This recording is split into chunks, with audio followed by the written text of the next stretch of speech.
It's Tuesday afternoon, 4 p.m. in Switzerland, and it's Space Cafe Web Talk time. Our Space Cafe Web Talk, 33 minutes with Professor Stefan Hobe, will begin soon. And thank you very much for choosing us over these many other important online space events today. That really means a lot. Thank you for joining us for our talk today about the future design of the legal order for human activities in outer space.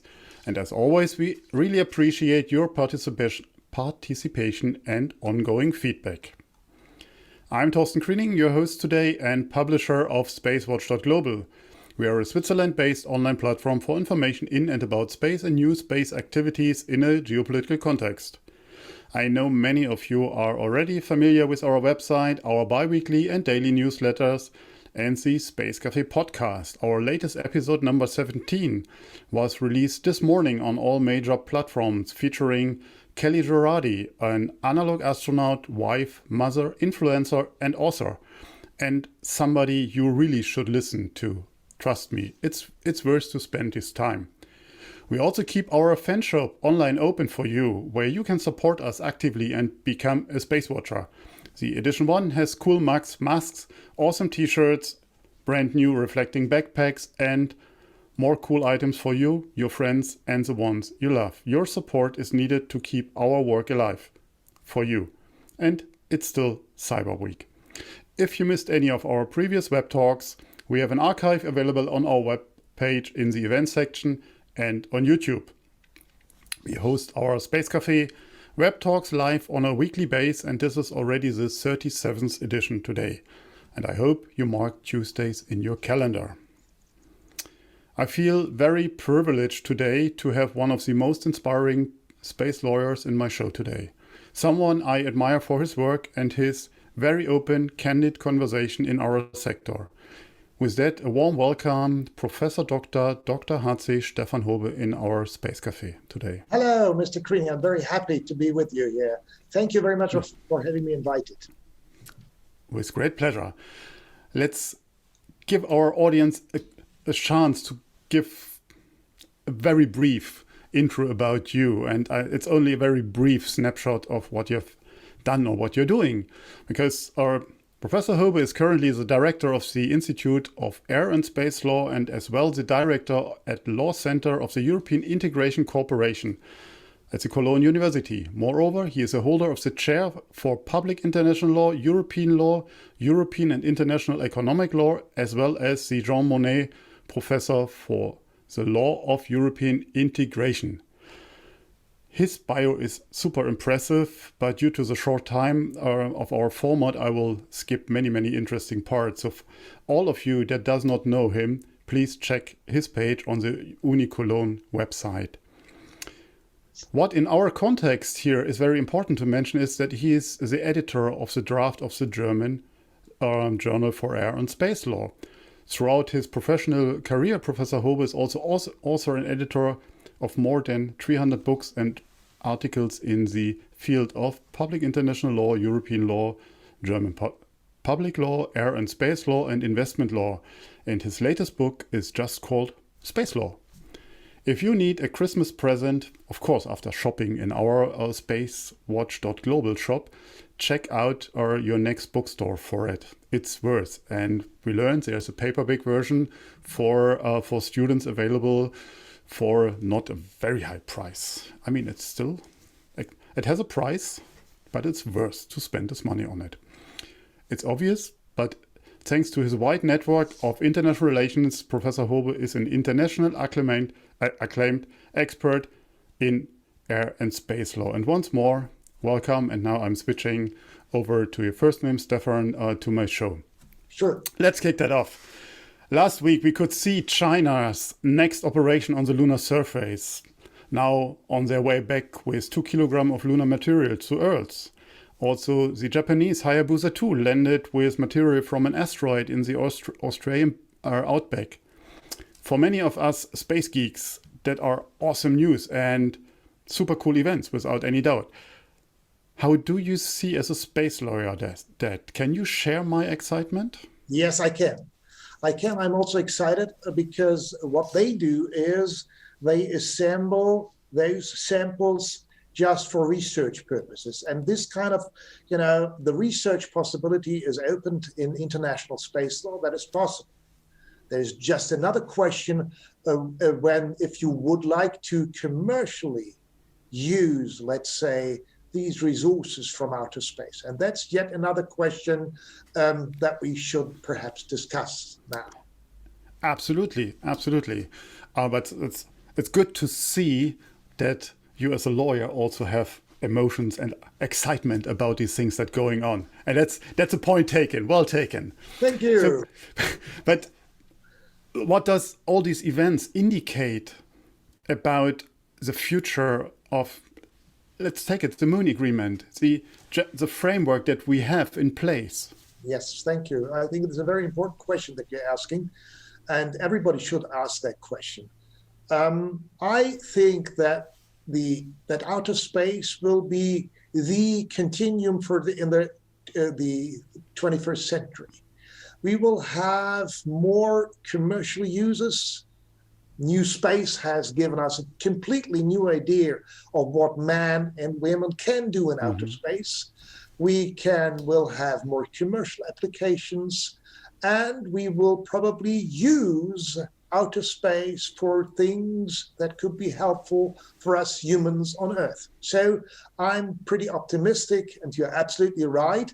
I'm pretty optimistic, but my only point always is just observe the rule of law. Then I'm happy. What is, at the moment, when we talk about the events that just happened? I mean, did the Chinese sign the Moon Agreement?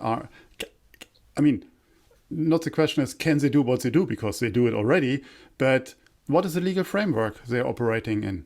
Yes, thank you very much. We have 5 international treaties.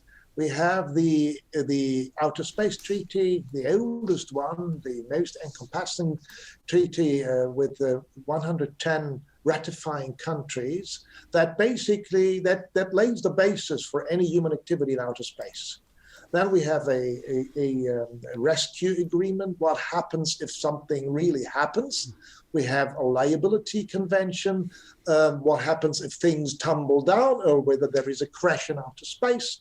We have the registration convention. You better register your space object, your satellite or your rocket. And finally, we have the Moon Agreement, forgotten by some sometimes, but an important agreement of 1979, in which some basic ideas are laid down about commercially using resources from celestial bodies. How would you envision a potential upcoming regime for space, or for resource exploration, exploitation in the future? I mean, my limited knowledge of all these legal document, at least there's a bell ringing, because I have in mind the benefit of all mankind role in it. Will that play a role in the future? Torsten, that is a very important point. One thing must be clear right from the beginning. It must be a multilateral effort. We need an international agreement. All countries shall have a say on that because, and that's the point, I'm not inventing that, because all celestial bodies as well as outer space is belonging to all mankind. So we are not well if we are doing it on our own, if some countries go and do that. How should that regime look like? We have already some pieces in the space legislation. Mm-hmm. We should have some freedom, but responsible freedom to use those resources. And we should, that is a very important demand, look that the nature, that the environment is protected.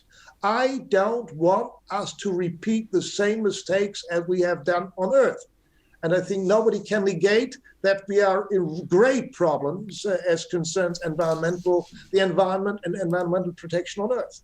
And we should avoid doing the same thing in outer space. So that is one of the most important points, a limited freedom to use, even for commercial reasons, but under the condition that the environment of the celestial bodies and of outer space is preserved. That's my plea. I will come back to the environmental or discussion a bit later, because I mean we are operating here in a super complex environment, as we I think all can agree to. But if we take your thoughts about the exploitation to the next level, then we are on international law. So and I mean, you are a known figure in this market. You raised your voice globally, and not everyone applauded recently or to that. So how do you see the implementation of the international laws into actually national laws? And we know not every country has it implemented, and we talk about Germany in my next question. But let's take the example of USA or Luxembourg and the UAE. For that. How did they implement it? Is that in an international favor? Yes, I was very critical. I admit, when I read what was in the US, the Explicit Act of 2015, and later the Luxembourg Act, because it looked to my eyes, and I think that was pretty true, that there was the inherent assertion that you could actually appropriate resources from celestial bodies. This cannot be true, at least not without an international agreement. But in more recent times, I'm not entirely happy, but I see moves in the right direction. I'm speaking of the famous Artemis Accords that the United States has offered to the international community, inviting other countries to do with them some exploration of the moon and going beyond the moon of Mars. And there we see really that not this abrupt approach of appropriation is determining, but that it is much softer, that international law shall govern. We read it several times, that the important points of appropriation is not there. Secondly, that we have protection against space debris generation, very importantly. And therefore, I'm more optimistic that our American friends, the most important nation, spacefaring nation, is, returning and having a better understanding of how important that is and how much it must be valued that we have these international rules. By the way, if you're hammering on your desk, your camera is Thank you. Is You see my energy with these questions. Absolutely. Let's stick for a moment on Artemis. I mean, I thought in my logic for our talk, we will talk about it a bit later, but let's speak about Artemis. I mean, we have seen that in the media, and we also have seen the celebration when 8 or now 9 countries are signed up for that. I mean, you pointed to that, but isn't Artemis a parallel operation to the UN COPIUS effort, or how? What is your position on that? Well, how good is Artemis? I think it's a fair starting point of discussion, and it's progress compared to what we had before in Luxembourg or the United States, because it says explicitly, this is all based on international law. International law governs all these processes. And without this guarantee, for example, the European Space Agency would have never signed this accord. So I'm seeing it. However, what one must see as well, it's a duplication a little bit of the space station formation. Well, yes, the United States considers itself to be the most important space nation, so it takes leadership on that. And some people can say, well, that's understandable. At least with this, you accept that. but this must not necessarily mean that you accept all interpretations taken by the Americans. This is at least up to discussion. That's what I hope. But is that trend, and I'm staying on that, this trend what you just described, that the American and undoubtedly the most powerful nation right now, when it comes to space, we hear a lot of arguments that are going back to how the Outer Space Treaty was developed. It was a treaty between two superpowers at that point of time, and everybody else was then invited to follow. So now, 50 years later, we have, with UN COPIUS, I think 96 member states or so, we have an international body. We have more people that can raise their voice. So, but now, on the Artemis Accords, that where we come from? So somebody is running in front and everybody is invited to join openly, fine. And is it really everybody? Well, yeah, probably. I mean, they say everybody's invited, and I take it as granted that everybody is invited who can, of course, participate in a way that this country can contribute some resources. You must contribute something, otherwise this is not running. The real point is later on, what, for example, if there should be resource taking, it is clear, very importantly, that those resources are not being taken back to Earth. So the real difficult question of who is getting the benefit, is this benefit going to be divided among all nations, which is a postulate of the Outer Space Treaty, the common benefit for all. This is not opened through these Artemis Accords, and therefore, at least not as I read these accords, and I hope it's not different, and therefore I don't see it, I see it less critical, I must say, as things that I have read before. So, but I think it's therefore a possibility to move ahead and kind of, augment humans, the knowledge of humankind. I think this is certainly true by going first back to the moon and then beyond that to Mars, which I think all humankind has a genuine interest to do. Mm-hmm. I mean, here's a clear question from Gopal about the legality of the Artemis Accord. Are they legal in your interpretation? Does they have a legality? Sorry, I didn't want to interrupt you. Yes, in my opinion, they are legal. It is possible to get an interpretation that they are in accordance with international space law. There I have little doubt, I must say. Great. Let's talk about Germany, just for a moment. And also we got a question. Thanks for that, Sajal. What is the position of Germany on the future commercial exploitation of the Moon, Mars, and other terrestrial body? So, but I mean, my question is where we are in Germany in terms of the legislation, the space law, and then further on, what role plays the resources for Germany? And I'm asking you, and I think you can answer appropriate because you helped to write the German space law in the draft, if I'm not mistaken. Thank you very much. You contributed. Very, very important question. No, I haven't been asked.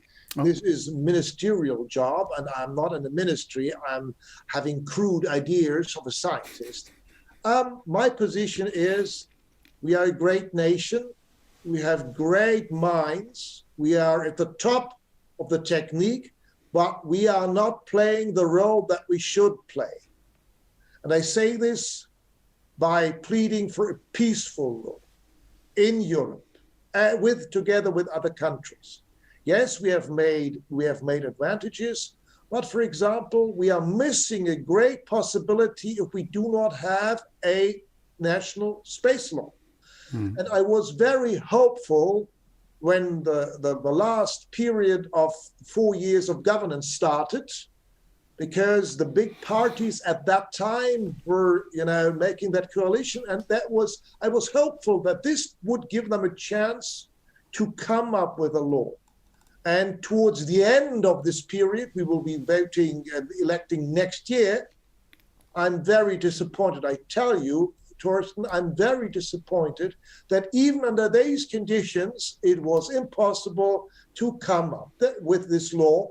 I've seen some draft. I think a good step in the right direction, but not there.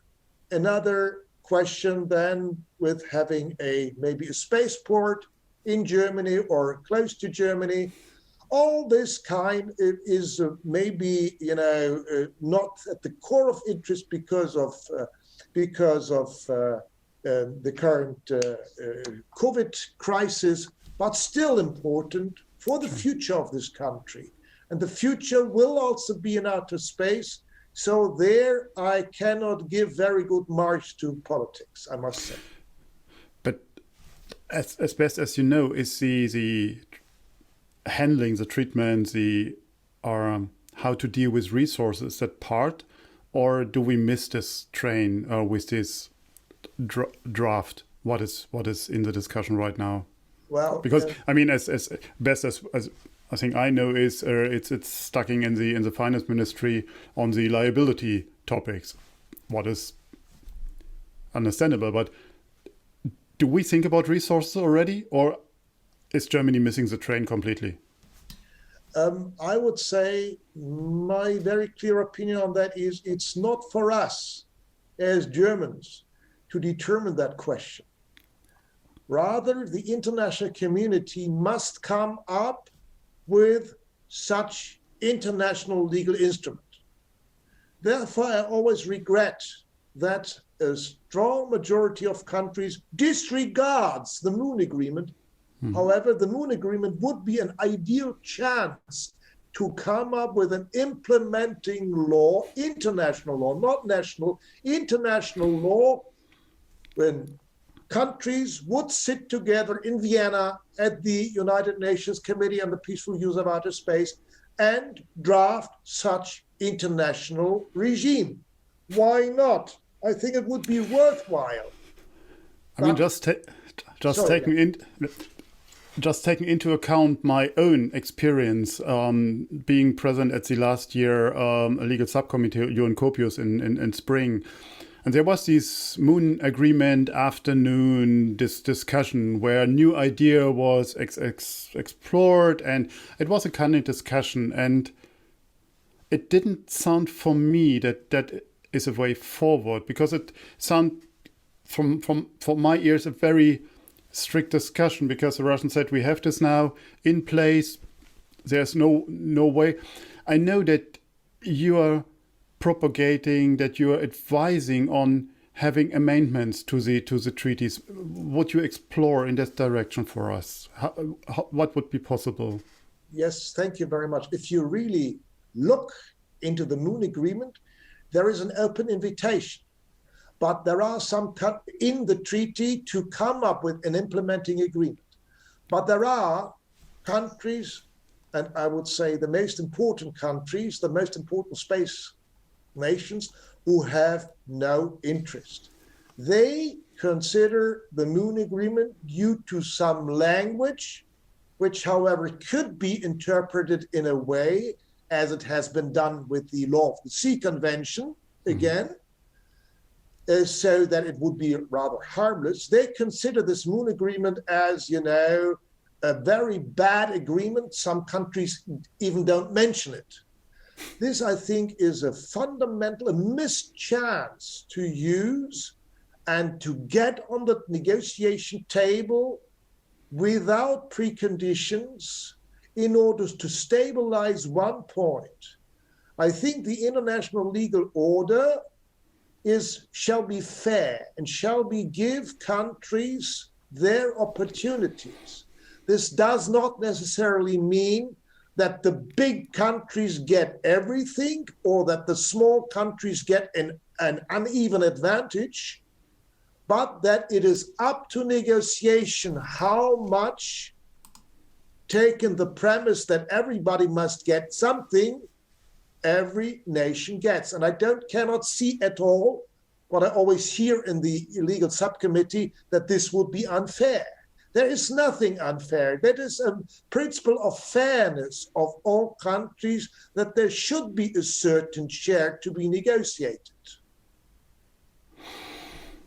Great point you mentioned, and as you mentioned or said earlier, you're just a scientist, just an academic raising your voice. But I hope that our audience that listening in is transporting this message or to further. And the good thing is our talks are recorded and in the internet forever.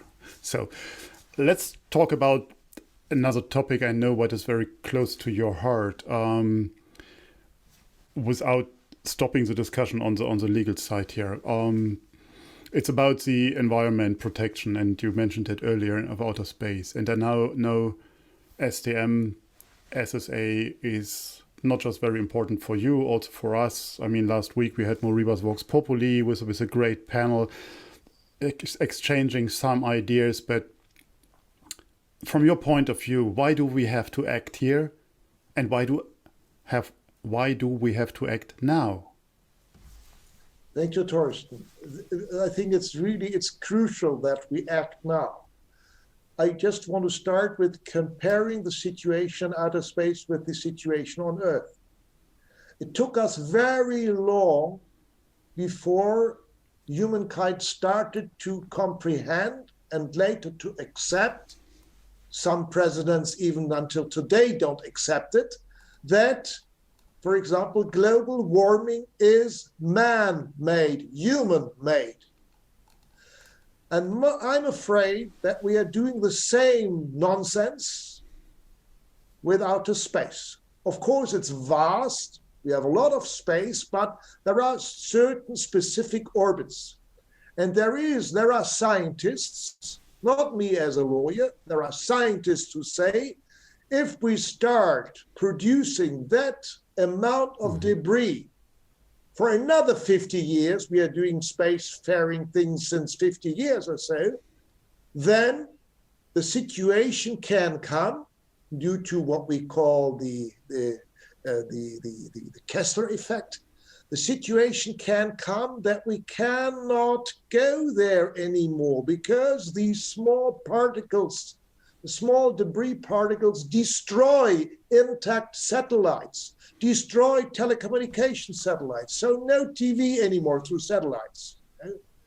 Now, I really think that it is in the interest of all mankind, of all humankind, to preserve this pristine environment.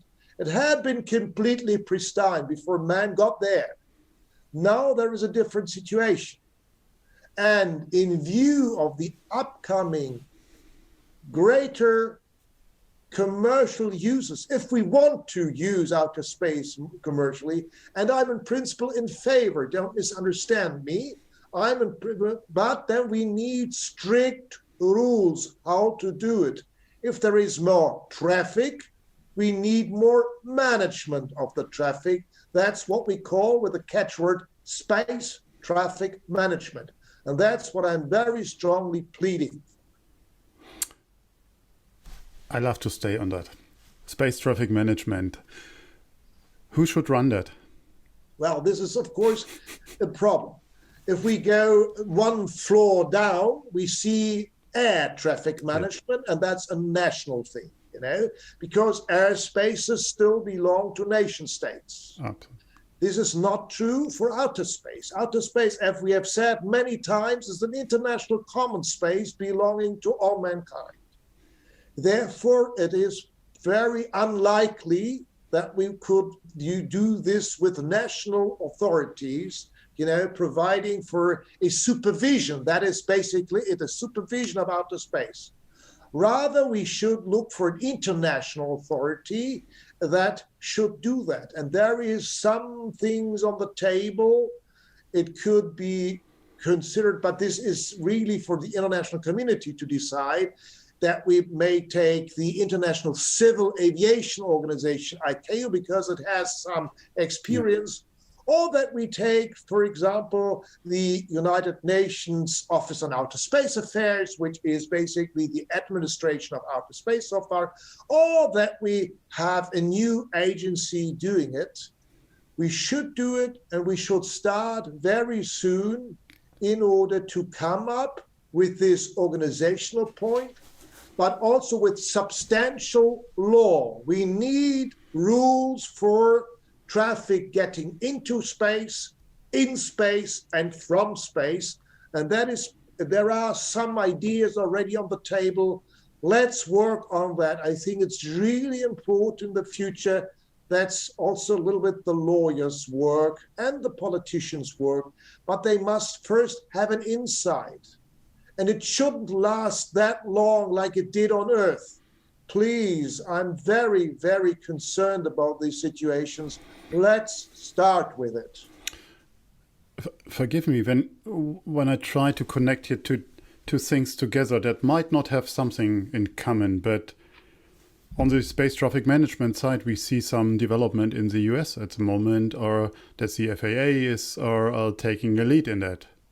So what does it mean as a consequence? And I think everybody agrees in principle that in structure and a rule set is needed to sustain business, to sustain exploration. Again, it's a question of leadership. I mean, the US are pressing, are running with this topic forward. Does that mean me as an whatever Polish rocket, a Danish rocket, have to register my rocket then in the US to fly to space? We have also legs to run, and we should run as Europe, as the rest of the world.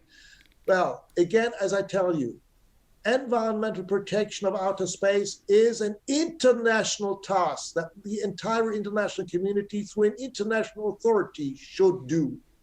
Not a national authority. Though first steps, if that improves the environment, can be helpful, but it cannot be the end of the story.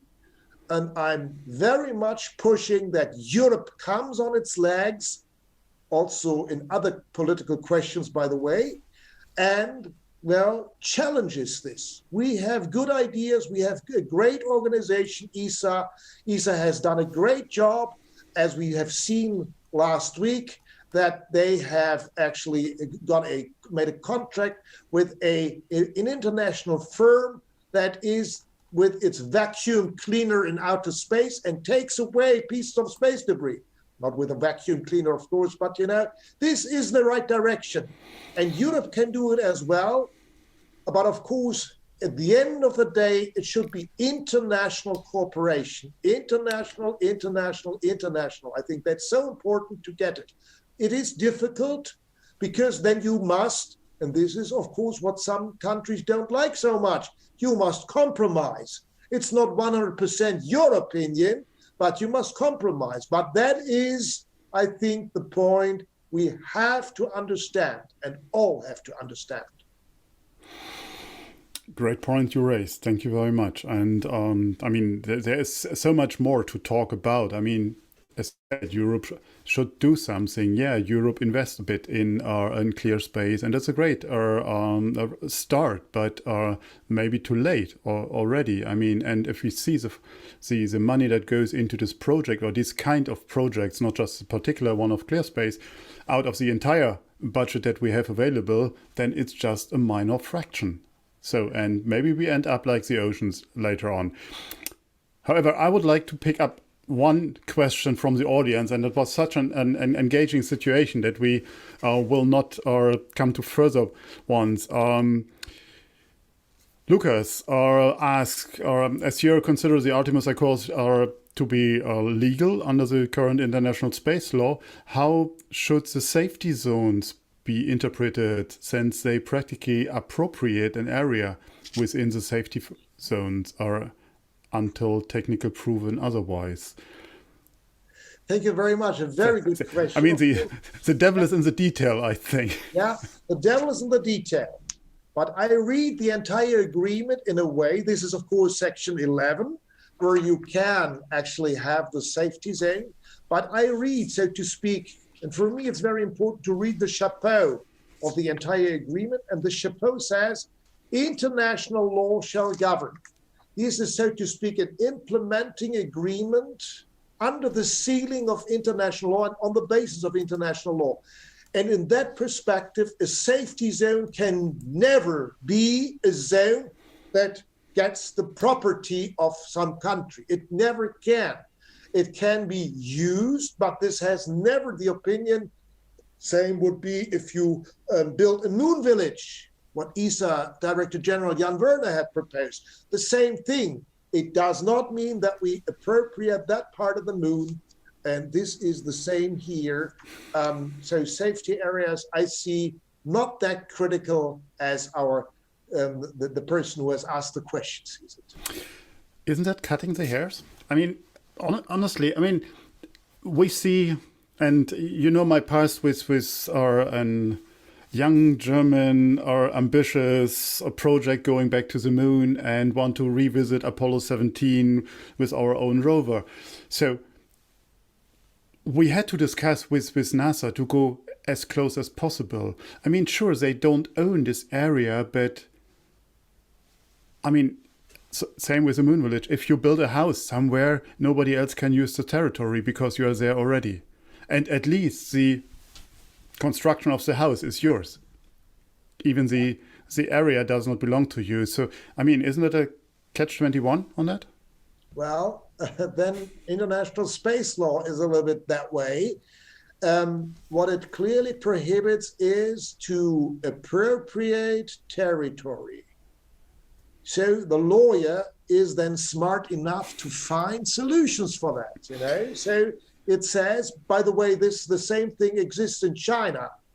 You can live in a flat, but the ground on which it is based is not yours, you know. So we are a bit, only in that respect, a bit Chinese if we look into these points. So I would say, no, these safety zones are for a period of time under the, let's say, audience, under the supervision of a certain country, but not forever. By the way, another example of that is the satellite in the geostationary arc.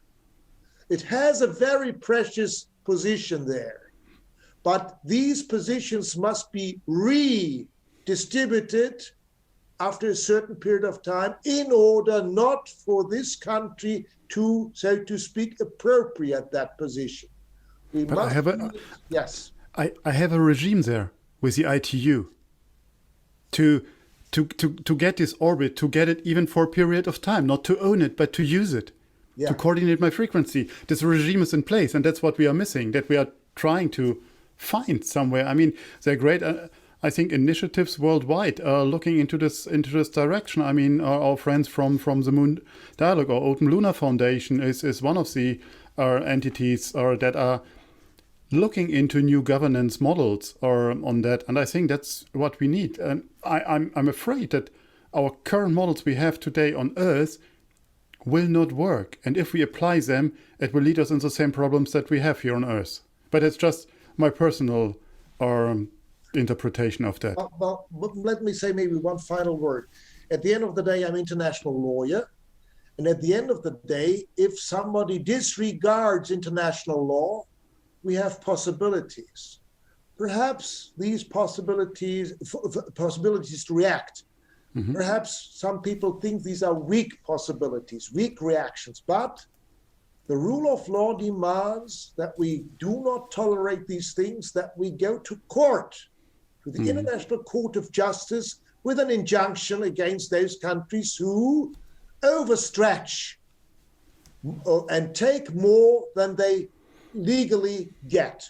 I interpret in a very clear way that these Artemis Accords do not give any country the right to appropriate those safety zones. Full stop. If some attitude of a country building something over there or whatever else is likely to arrive to come to a point where it amounts to appropriation, I will be the first going to the International Court of Justice and tell them this is illegal, because this will be the new situation in the 21st century, that even the International Court of Justice will have to deal with these cases. I would love to have such a case, I can swear you. We are totally over time, so we've just ignored the 33 minutes. However, it was such a great pleasure to have you. But I have some final questions. So for you, what are your final thoughts about our human activities in space in general? And I'm not talking about a free Mars like Elon suggested. So what are your thoughts? So how should we head? Well, I'm also a space enthusiast. That's clear. Although I'm a lawyer, so I might look at it with a lawyer's eye. But my idea, my legal philosophy is, let's try to give all humankind from this wonderful planet, from the planets of the universe, or of this small part of the universe. For me, it's always fantastic if astronauts, last time I could speak to Alexander Gerst, if astronauts talk about their vision from the space station down to Earth. This changes the perception of, and gives us this idea we must preserve not only this planet, but we must continue and not damage other possibilities and our, Earth space environment.